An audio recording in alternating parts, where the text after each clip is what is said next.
Hello, everyone, and welcome to this week's mini missing moment. This segment is all about sharing missing persons information in hopes and efforts to raise awareness and bring these individuals home. Very often, people go missing.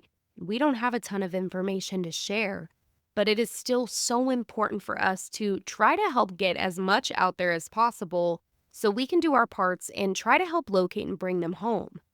Other times, loved ones have been missing for months, years, decades, and it's important to share their missing persons information over and over and over again to hopefully reach the right people who may know something or may have the answers that can lead to reuniting the missing with their loved ones.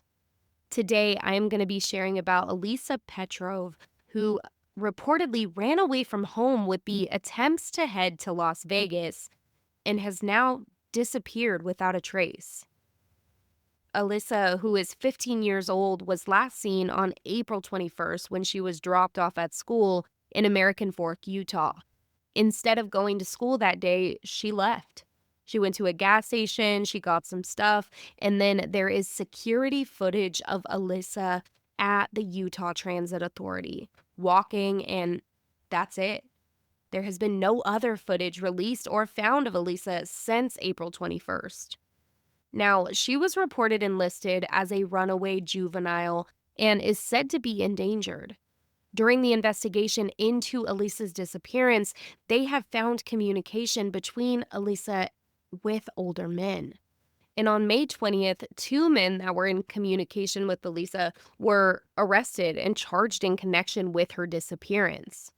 One man in Miami, Florida, Matthew Nicholas Menard, who is 35 years old, is facing 6 charges, including aggravated sexual exploitation of a minor, enticement of a minor, and criminal solicitation.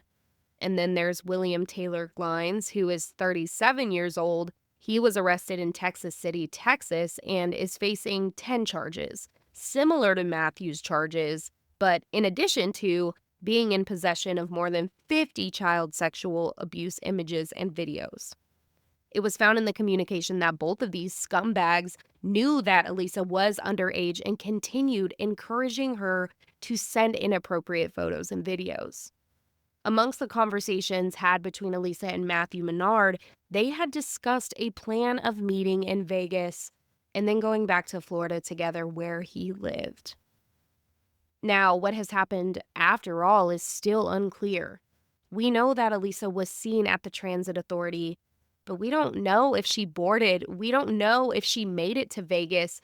We just don't have that information. But here's the thing, and this is just speculation on my end. If she did, and she did meet up with Matthew, he had weeks before he was arrested on May 20th. There's just so much that comes along with Alisa Petrov's disappearance. First and foremost, we need to locate her and we need to get her back to safety immediately. Alisa is described as 5 feet, 3 inches tall and weighing around 120 pounds. In the security footage, she was seen wearing a white t-shirt with dark lettering on the front, with her hair pulled back in a ponytail. She has brown hair and brown eyes. In a news video released, Alisa's father says things like, quote, "We love her a lot," end quote. And, quote, "We really want her to come back home. We want to be a complete family again," end quote. Her family is currently offering a $20,000 reward for anyone with information on her whereabouts that will lead to bringing her home. And they set up a website that I will, of course, share along with all of the information here. But this website is findalisa.com and begs for assistance in finding Alisa. But it also has a message directly to her. And it says, quote, "Alisa, if you can see this, please know that we love you. We will always love you. We miss you. All of your friends and our friends are very worried too. We all want you to come back home. You will not get in trouble for running away. We are not mad at you. We absolutely love you regardless of what happened. And you are welcome home at any time. We just want you to return back so that we are together as a happy family who cares about each other. and we will try our hardest to make you happy.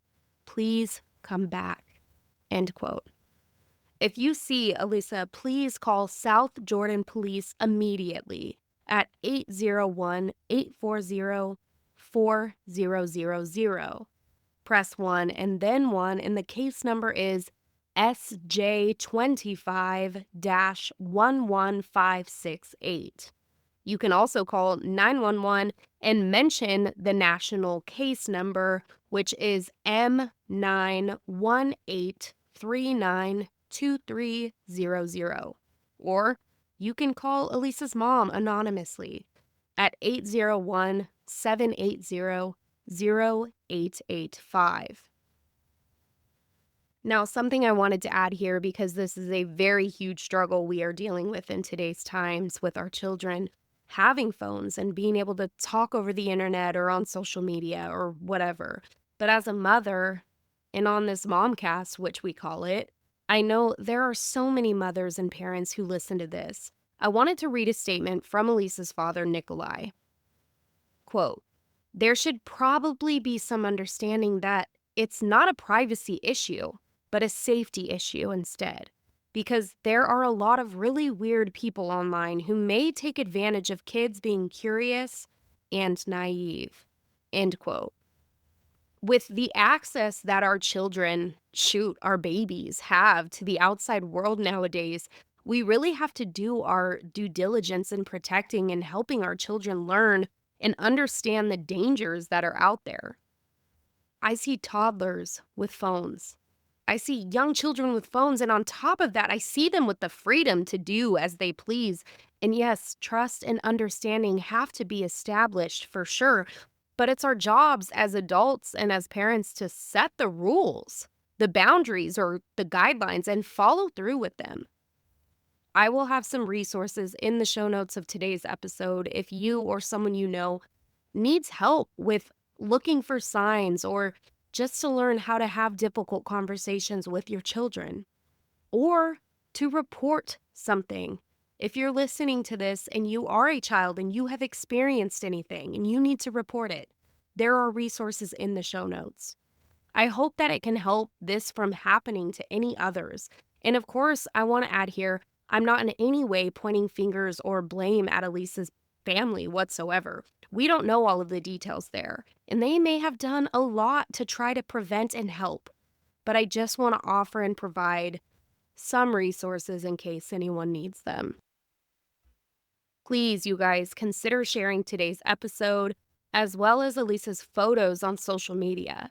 We need to share in efforts to reach as many people as possible. Someone knows something, you guys, and we need that information to bring her home safely. We will talk to you on Tuesday for our regularly scheduled episode of Like Mother, Like Murder. If you have a loved one that is missing and you would like us to help share information on them, please reach out to us. Email us at likemotherlikemurder.com so that we can do our part in sharing a missing person segment in hopes and efforts to bring them home.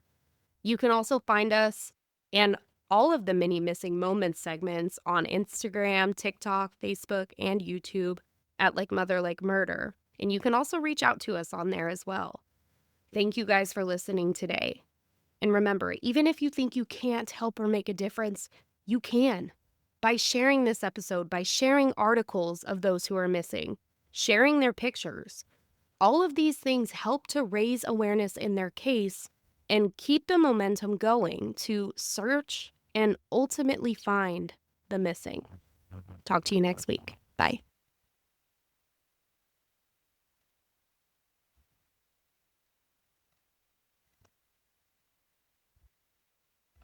Handbook.